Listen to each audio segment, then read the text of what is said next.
El pasado viernes, la Relatoría Especial para la Libertad de Expresión de la Comisión Interamericana de los Derechos Humanos expresó su preocupación por la decisión de la Corte Nacional de Justicia de Ecuador de condenar a 1 año y medio de prisión al asambleísta opositor Cleber Jiménez, a su asesor Fernando Villavicencio y al secretario de la Federación Médica Ecuatoriana Carlos Figueroa por injurias al presidente Rafael Correa. Jiménez, Villavicencio y Figueroa fueron denunciados por Correa por unas acusaciones que le hicieron en relación con los hechos ocurridos el 30 de septiembre del 2010. Este pronunciamiento de la CIDH es el más reciente, pero no el único. A mediados del año pasado, el organismo urgió al gobierno de Ecuador a revisar la Ley Orgánica de Comunicación, puesto que algunos de los artículos podrían impedir de forma severa el ejercicio del derecho a la libertad de expresión y generar un fuerte efecto intimidatorio incompatible con una sociedad democrática. En su informe anual del 2011, la Relatoría hizo pública su preocupación ante la condena a 3 meses de prisión impuesta al periodista Jaime Mantilla Anderson, director del diario Hoy, debido a la publicación de unos artículos en 2009 sobre uno de los funcionarios del régimen. De igual forma, el organismo mostró su preocupación por la sentencia contra Diario El Universo y varios periodistas por una columna crítica contra el presidente Correa. Consideró desproporcionado recurrir al proceso penal para tratar el caso. La Relatoría en sus múltiples pronunciamientos ha recordado que la CIDH, basándose en la Convención Americana sobre Derechos Humanos, ha establecido hace más de una década que la utilización del derecho penal para sancionar expresiones sobre funcionarios públicos es desproporcionada y vulnera por ello el derecho a la libertad de expresión. En particular, la CIDH ve desproporcionado el uso del derecho penal para proteger la honra de servidores públicos frente a las denuncias relacionadas con el ejercicio de sus funciones, formuladas ante las autoridades correspondientes. La Oficina Especial de la CIDH resalta también que la Corte Interamericana ha establecido que las condenas civiles en materia de libertad de expresión deben ser estrictamente proporcionadas para no causar un efecto inhibitorio sobre esta libertad. En el último año, la CIDH convocó a 3 audiencias públicas, 2 de ellas referentes a la libertad de expresión. Joana Ramos, 24 horas. Ya nos acompaña Daniela Salazar, catedrática universitaria, para hablar acerca de los derechos humanos en Ecuador y en especial de la libertad de expresión. Gracias, Daniela, por acompañarnos. La percepción en Ecuador quizás es distinta porque en este momento la mayoría de medios de comunicación, como sabemos, están tomados por el oficialismo, si se quiere, y ellos simplemente no dan eco de los pronunciamientos a nivel internacional, pero los organismos internacionales están ahí supervisando lo que pasa acá en Ecuador y preocupados. Por ejemplo, uno de los casos, recordamos que Mantilla, por ejemplo, fue sentenciado, si no me equivoco, en diciembre por un juez de Pichincha, por difamación, pero todo esto después de haberse negado a dar los nombres de las fuentes sobre el presunto poder de, en ese entonces, Pedro Delgado. Porque la otra inquietud es, ¿qué pasa versus a la obligación que tiene el Estado de ejercer una administración pública transparente versus a la libertad de expresión y en esa libertad también la libertad y la obligación ciudadana de denunciar cosas? Por supuesto, y justamente por eso por lo que están preocupados los organismos internacionales. Es necesario que tengamos absoluta libertad para poder criticar a los funcionarios públicos, a todas las autoridades de todos los niveles. Eso lo han dicho los organismos interamericanos de forma reiterada en su jurisprudencia. Es parte de la democracia porque es lo que permite el control de los ciudadanos hacia los funcionarios públicos. Y no podemos criticarlos. Incluso aquellas expresiones que lleguen a ser ofensivas están protegidas por el derecho a la libertad de expresión porque eso es parte necesaria de la democracia. Juega mucho y parece que no es casual, sino más bien deliberado, una estrategia de pues aminorar, de calificar si es antipático, si es pequeño, si es blanco, si es gordo, si es blanco, la persona cuya sobre la cual se está recibiendo la crítica. Y entonces es como una manera de envolver con esta cantidad de calificativos a la persona, al pueblo, a la sociedad, y distraer de lo que esa persona, antipática, simpática o no, ha denunciado. Pero no es nuevo porque ha funcionado en otros países y pareciera que tiene éxito tristemente. Sí, lamentablemente tiene éxito y esta campaña de descalificación va hacia el interno, hacia cualquier persona que lo critique, hacia cualquier organización que critique al régimen y también en lo internacional. Los propios organismos de derechos humanos que manifiestan su preocupación respecto de Ecuador también son víctimas de esta campaña de deslegitimación y de descalificación. El problema con esto es el efecto inhibitorio que eso podría tener en otras personas. Cada vez que un crítico se silencia, que un periodista deja de escribir una columna o deja de mostrar lo que ha encontrado en sus investigaciones, no solo se está afectando a ese periodista, se afecta a toda la sociedad, a todos quienes dejamos de recibir esas opiniones o esa información respecto de los funcionarios del gobierno. Daniela, y como sin duda esto ha pasado en otros países, sí nos gustaría su opinión con respecto a lo que pudiera pasar en el Ecuador más adelante, cuando esta política termine, cuando esta forma de descalificar a quien critica algún día acabe.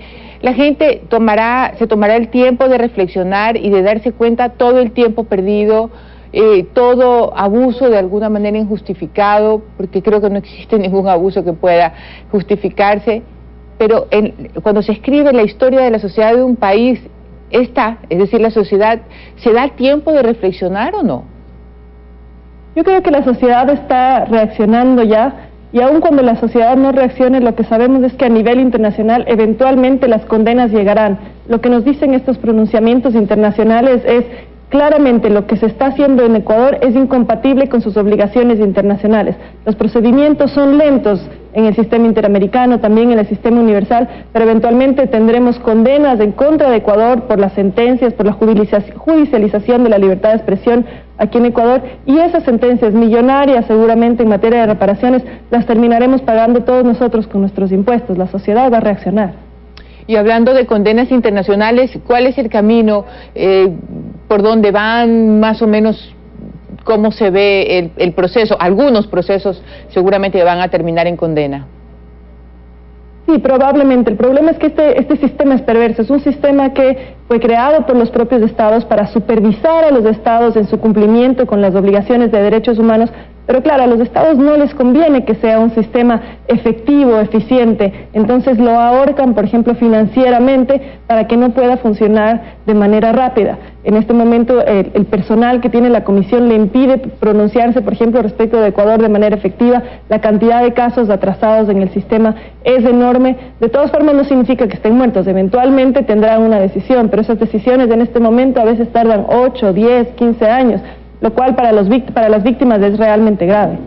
¿Y tanto tiempo también se demora el sistema universal, el sistema de Naciones Unidas, por ejemplo?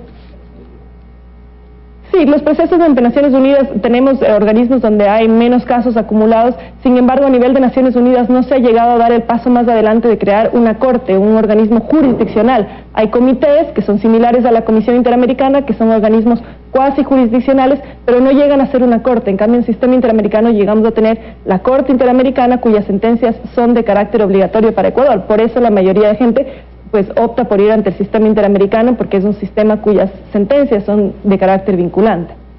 Siendo el sistema interamericano un sistema que tiene sus defectos, y en eso pues también se une el presidente Correa diciendo que es un sistema que ineficiente y algunas otras cosas, ¿pudiera pasar que el sistema se reforme lo suficiente para ser mucho más eficiente, especialmente a favor de las víctimas?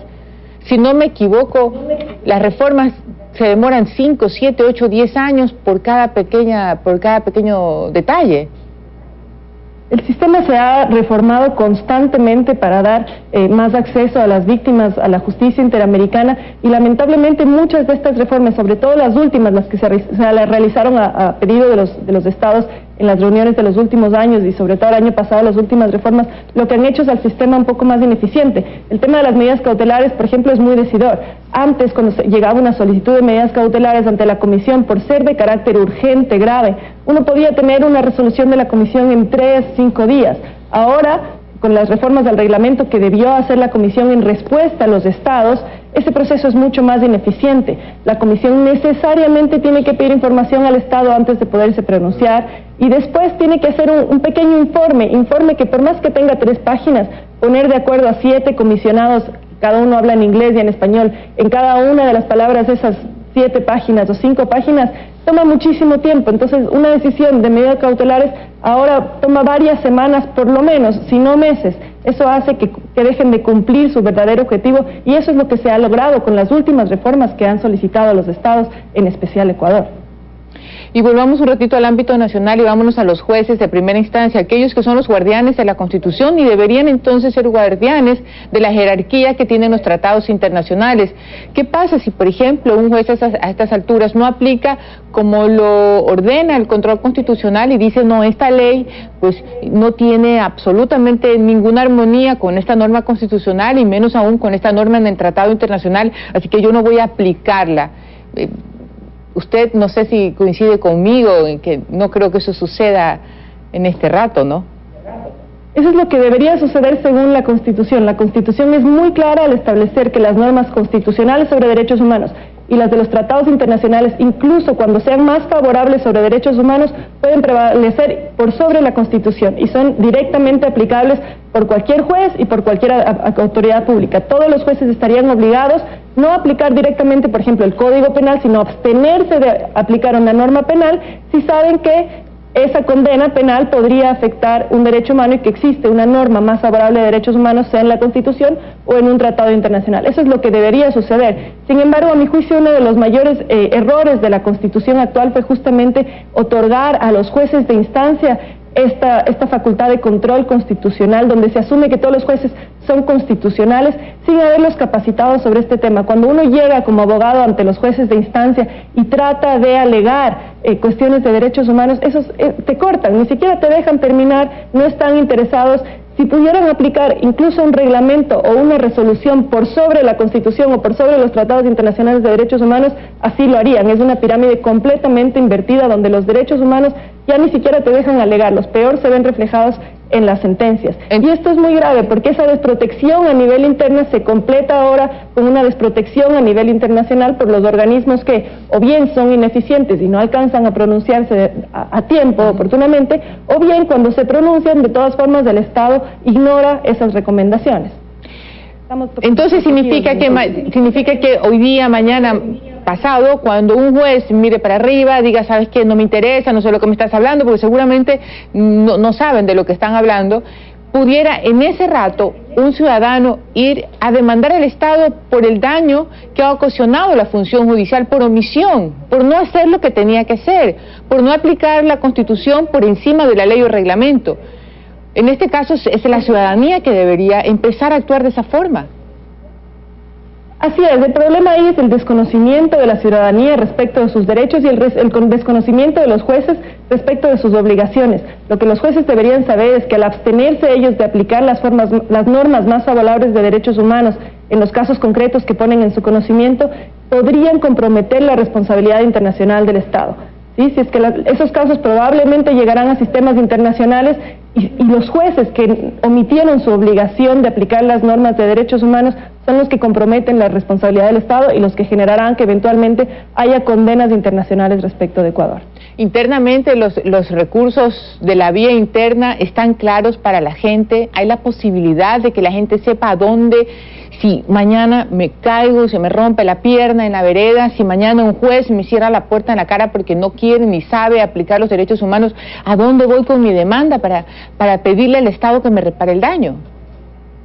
No solo que existe desconocimiento de parte de la ciudadanía, sino que existen además amenazas a los jueces que apliquen aquellos recursos que están hechos directamente, los recursos idóneos para resolver cuestiones de derechos humanos.